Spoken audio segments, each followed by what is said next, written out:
Hey everybody, welcome back to TechOdyssey. So today I'm here with my handy dandy BlackBerry Key 2, and I want to talk about a topic that I think is important. I think it's relevant in today's day and age because a lot of people seem to think that they don't need a physical keyboard anymore. And for some people that may be very true. You may absolutely not need a physical keyboard. You may not want one. And that's cool. I'm really happy for you. There are like 9,000 phones that you can use that don't have a physical keyboard. However, some people, like myself, and a lot of other people who still care about physical keyboards, have very limited choices. And of course, the obvious choice, the standard bearing physical keyboard phone in the world for the past like 20 years has been the BlackBerry. So this right here is a BlackBerry Key 2. So I've had this since 2018, whenever it came out. It is a fantastic phone. It is starting to show its age. It is a little bit dated, but what's important and what keeps people drawn in is this guy right here. And of course, we've also got BlackBerry and their security, which is something we can talk about in another video. But today I'm specifically talking about the physical keyboard and why it's important, why people still want them, and why they're still relevant today. But before we get into that, I do want to say if this is your first time stopping by the channel, I appreciate you being here. If you enjoyed the video, please hit the like and the subscribe button and the little notification bell if you want updates when new videos come out. Now let's talk about some keyboards.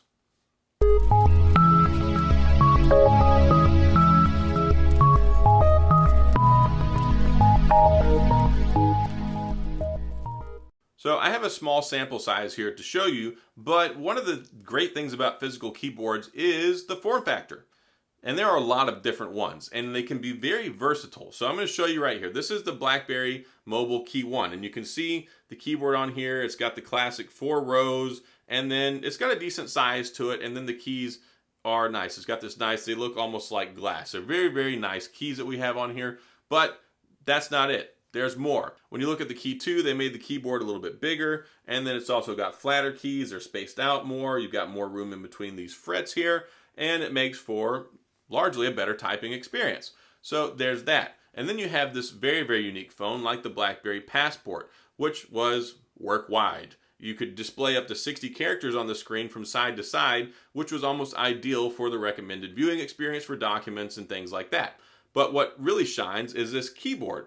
Very, very similar keys to that on the Key 2, but you can see here there are a lot of different designs when it comes to keyboards. So not only do you get the physical keys, but you also get a lot of different types of form factors. You look at the Unihertz Titan, you look at the BlackBerry, you look at some of the other things out on the market, and they're kind of varied in their approach to the physical keyboard.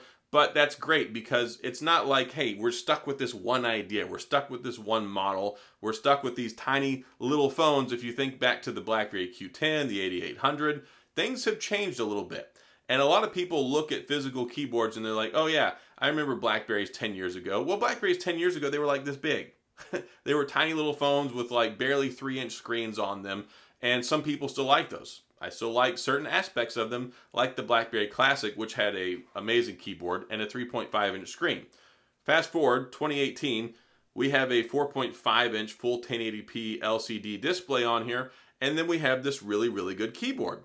And it's great. So there's a lot of reasons, other than the different shapes and sizes and form factors, which can change as new devices come out, there are features that are built into this keyboard. So it's not like, here, let me just type on the letters. You can do a lot of multitasking, and that's one of the greatest things when it comes to BlackBerries. Of course, yes, the security like I mentioned earlier, but also being able to do so much. You can get a lot of work done, and you can also get a lot of play done, because a lot of times people used to envision using a BlackBerry for typing emails, or also, sending emails, typing, drafting documents and things like that. But really, this is perfect for social media. If you're like me and you post stuff on Instagram regularly, you know that is a giant pain in the butt trying to type stuff on your software keyboard that's on your screen, because it takes autocorrect out of the equation, and then you don't know, you type stuff and you don't even recognize it once it comes out to the end of the word, and then you're like, wow, I got to delete that and retype it again. And then you see all the suggestions that are there that people have also screwed up that are popular.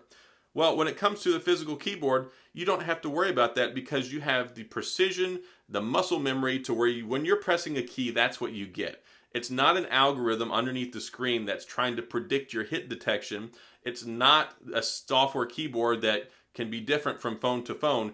Every time you type on this, it is the exact same experience. You don't have to worry about your dictionary changing. You don't have to worry about adding new things and it trying to change the algorithm. So then you got to get your phone used to typing again when you're using it. This right here, it's consistency. And not only consistency, I was very irritated when I read this article that came out last week, and this guy was talking about how, oh, I've used my entire brain power and I can't figure out why anyone would want a physical keyboard now, today. Count me out. I'm not going to get one. I'm like, okay, cool. I'm so happy for you, dude.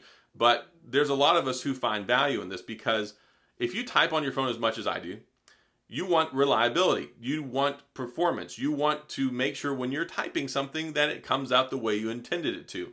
Well, you can use this with autocorrect, but you can also use it without it. Either way, the keys, like I said, make for the most accurate typing experience you can get because it's just like having a computer keyboard, except it's on your phone. So your thumbs get used to the muscle memory, the placement, the tactility, the feel, everything. And it's also very pleasurable to type on a physical keyboard. It's an enjoyable experience, especially once you get that muscle memory and you get used to typing on it. It's kind of like riding a bike. Like you pick it up and you just go back to typing instinctively. It's really nice. Well, one other thing that BlackBerry does with their physical keyboards is that a lot of their flagship ones have what's called a capacitive layer on the keyboard. That means it's touch sensitive, just like your screen. So if you go like this on your screen, it moves. If you do that on your keyboard, it does the same thing. So you can use this. You can scroll through your Twitter feed. You can scroll through Google Chrome. There's all sorts of things that you can do in here that give you an additional level of functionality from the keyboard. So you can do that. That's really cool. Also, you get hotkeys. So all of these letters on this keyboard can open up an app. So let's say I hit C. We can program it to Chrome. So I programmed it to Chrome now. So when I hit C, it's going to automatically pull up Chrome, which is really nice. So let's say I want to program T. So we'll go to T here. What do we want T to be? Well, we'll have T be Twitter. So now when I hit T, it goes straight to Twitter. Very fast. Opens right up. Don't have to worry about it. So you can do that. You got your short press, then you've got your long press. So we'll long press on T here. And it's already got one built in, but it pulls up tasks. So you can have it do that. You can have it set for a short press and a long press. So if I want to make long press T be calendar, it'll do that. You can program each one of these keys on the BlackBerry Key 2 for two functions, short press and a long press. But wait, there's more. So when you're using the phone like this, it will use the shortcut key. Well, what happens if you go into Chrome? Well, it assumes if you're using the keyboard, you want to type something. So if you try to press T, it doesn't open up Twitter anymore. It will just do something else. Well, BlackBerry was smart and they added this thing called the speed key. You can press the speed key and then whatever letter and which you have programmed for another function. So now that I'm inside of an app, I'll speed key and T, take me to Twitter. I can switch to Twitter inside of an app. I don't have to hit home. I don't have to hit back. I don't have to go to the menu and find the menu option that I'm looking for the app that's already open. You can merely set everything up as hotkeys and then speed keys inside of the app. So that's also really cool. So there's actually a lot of things that you can do on here. And I've taken typing tests to try and see which ones are better, which ones are faster. Because yes, I do type very, very fast. When it comes to my Samsung phone, whenever it comes to my iPhone, I can type pretty quick on those. But what I'm missing is accuracy and precision. And then you're also losing out on the multitasking features as well. And if you're a very typing-centric person, if you're a very productivity-centric person, even social media is great because, like I said, when you type it, it comes out the way that you want it to. It's not like, hey, let me type it, and then I'm complaining later, I wish Twitter had an edit feature, because you know that once you jam it in on these letters, it's going to come out in the words and in the sentence that you want it to, which is really nice. And you also get predictive text as well. So there's different things with the BlackBerry keyboard. So let's say you're using the keyboard, you're typing a message. The predictive words will pop up here. So I typed in TH, it pulls up them, it pulls up the. Over here, you just flick up, throws the word right up there. So there are a lot of different things that you can do. There's levels of complexity, multitasking, and productivity built into the keyboard where it's not just, all right, guys, we're going to miss half of our screen because of the keyboard. You don't have to worry about that. Yes, with this screen, you have pretty ample screen space. And some people also argue that whenever you have the physical keyboard on your phone, it takes up a lot of the screen real estate. And yes, it does take up some, but that's kind of an old world thought. Like when you look at the newer BlackBerries that have come out in the most recent years, you can see here that there's a very tall screen and then there's a very adequate sized keyboard on the bottom. You still have plenty of screen real estate here to work with. Well, what happens when you're using a all touchscreen phone and you need the keyboard to pull up? Look how much of the screen it takes up. There you go. You lose a lot of screen real estate. And you're like, well, yeah, that does go away whenever you stop typing. Well, for those of us who use our phone to type a lot, we always deal with that. We're always communicating. We're writing emails. We're sending tweets. We're doing social media posts. We're doing a lot of different stuff. We're doing Word document editing and things like that. So the benefits of having a physical keyboard are very tangible. They're very real. And the sky is the limit because this is only a BlackBerry keyboard. If there are other companies out there that make them, they can design them however they want. But when you get a BlackBerry and you get one of these guys right here, or hopefully whatever comes out in the new BlackBerry from Onward Mobility later on this year, there's a lot of complexity here that you can take advantage of. You can exploit the hardware in this keyboard to maximize your productivity. You can do your shortcut keys. You can do your speed key whenever you're inside of an app. You can do the touch sensitive keyboard so you can swipe through your user interface. You can swipe through your Chrome and your Twitter feed. There's a lot of different things that you can do. Plus you get the precision.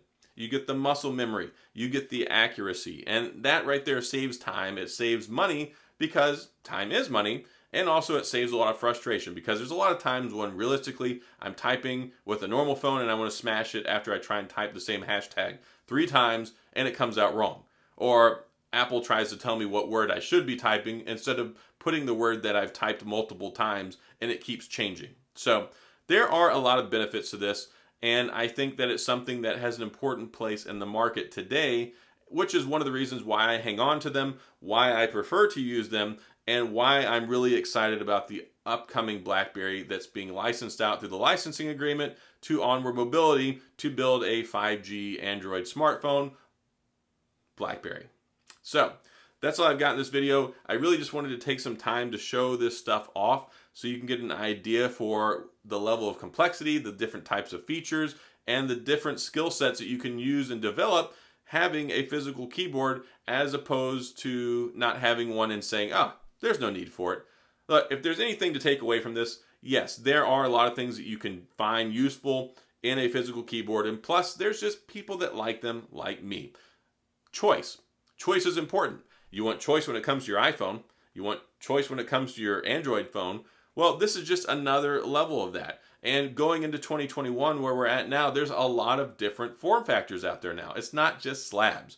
We've got the Wing from LG with the screen that flips out. We've got the Samsung Fold. We've got the Samsung Z Flip.